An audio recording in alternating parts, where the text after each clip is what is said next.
What's up, everybody? So, today I want to talk about your knife, yours and mine. So, over the past, I don't know, while, the ability of a knife to be able to strike a ferro rod has become a topic of rather heated debate in some circles of the interwebs. And I agree that having a knife that can strike a ferro rod it's awesome. I disagree that your knife has to. I'm going to show you why here in just a second. So, if you keep a ferro rod on your knife, then it makes sense. That knife should have the capability. As far as it being a survival must-have, I disagree. If you're already carrying another piece of gear, being the ferro rod, then it's just as easy to carry a striker. Let me show you. I just have a little small fire kit that I made with a little ferro rod that I also made. I didn't make the ferro rod, I made the handle. Check it out. And then I keep a little tin of Tinder Quicks in here, and there's room for me to add other goodies, other tinders. So if you're already going to be carrying a ferro rod, just carry one of these. Now I know what you're saying. Well, it's too easy, you can lose that. Yeah, you're right. Most ferro rods that you don't custom make like I did will have a lanyard hole in the handle. Take you a long piece of paracord, and you paracord these two items together. Give yourself enough room where you can get the striker away from it to use it, but still have them together at all times. You can wear them around your neck, cool it up, stick it in your pocket, tie it to your pack, whatever. But now you have a striker, a dedicated striker, to go with your ferro rod. That eliminates the need or have to have a knife that strikes a ferro rod. Now, why do I bring all this up all of a sudden? Well, I have a lot of knives. Most of us have a lot of knives. If I was in a situation where I could only grab one knife and walk out the door, and that was going to be the knife that I was going to live off of for the rest of my days, okay? This is it. This is the big one. You can choose one knife. It likely is not going to strike a ferro rod. I'm sorry. Makers that are out there, there's so many makers out there that their knives strike ferro rods, and I have them and I love them, but I don't know that that specific knife would be the one. I just have other knives that have more capability to do more. It would be a really tough call. It would be a really tough call. Excuse me. Sinus season here in the desert. So I just don't know. And I really feel that a lot of other people would be in that same scenario where it's like, this knife does so much, but if I'm locked to having to be able to strike a ferro rod with it, see, that could be a problem for a lot of people. Again, excuse me. You got a little sinus drainage happening. There you go. Let that cook in your memory for the day. So I feel like there's better solutions out there. And I'm not saying that there's anything wrong with that. And I really enjoy watching the bushcraft people go and do their thing. Where I'm at, I don't have a bush to craft. So I'm not going to go out into the forest because there isn't one. I mean, there is, but it's, I don't know, hours away. It's not going to be my top priority is to head to the forest out here. I'll just put it that way. I'm still going to have fire.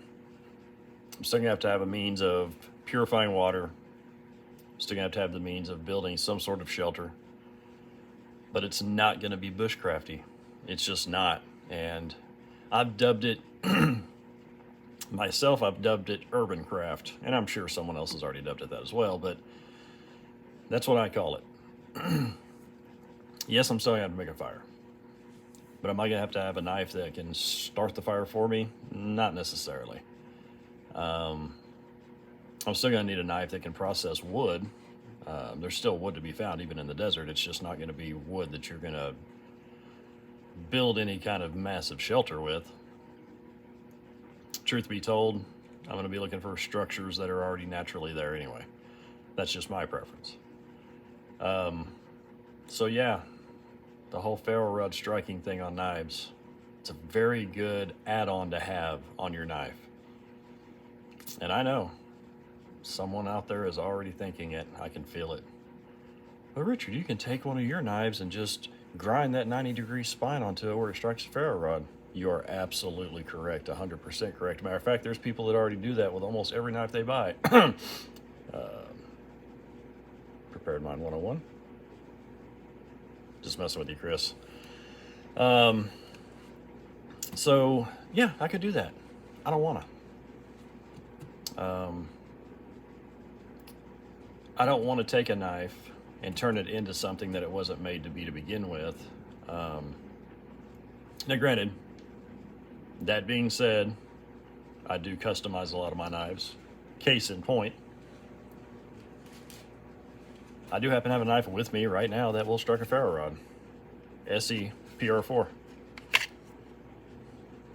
Well, that's not what it looks like when you get it. You're 100% correct. It doesn't. That's not the sheath. It's not at all. I prefer Kydex, and I prefer having Kydex that sits down on my belt a little ways further down there. And I prefer different handles. And my keeper knives, the ones that are going to be around doing a lot of stuff or whatever, I prefer to have an orange handle on. I can always cover up an orange handle if I'm trying not to be seen while out scouting around, but I can never turn this handle into orange out in the field to find it if I drop it, because it happens. So yeah, this one, this will do it. This is a very bushcrafty knife. That's what it was made to do. So yeah, this knife would do the job. No problem at all. And I did customize it to a degree. I didn't grind the spine though. I didn't possibly screw up any of the heat treat or anything like that by sticking this on a grinder. And I know there's ways of doing it where it doesn't do that. I know, trust me. What I'm saying is, for a couple of dollars, you could have a fire kit that has nothing to do with your knife. So that's the way I'm leaning. It's my opinion. That's the great thing about the tubes and the internets. I can give you my opinion. You can agree with it. You cannot agree with it. It's okay. We don't have to agree. We can all agree to disagree. Maybe this brought something to light that you hadn't thought of. Maybe you'll post something in the comments below that I hadn't thought of. Either way, we have so many options. Don't get drug into this is the only, you have to have this knife and it has to have a ferro rod attached to this knife. Yes, I could easily do that. But again, what if I don't have this knife? Then what? I'm just saying. My first means of starting a fire is not going to be in this little tin. My first means of starting a fire is going to be with this. Yes, it's orange. I love orange. Get over it. Zippo with a, this one is not a Thunderbird insert actually. I think this one is an actual, yes it is. This one is an actual Zippo butane insert. Ooh, fancy. Anyway, trust me, that's gonna start your fire. That's gonna be my first line of fire making, not this. This is a backup. This is fun to go practice with. This is a great skill to have. This is not the big one happened and I need a fire and I need it now. This is not what I'm gonna reach for. I'm gonna reach for this. If this doesn't work, this breaks, this runs out of fluid, whatever the case may be, then this comes out, not the other way around. Anyway, hopefully you got some sort of entertainment out of this video. Until next time, guys, take care.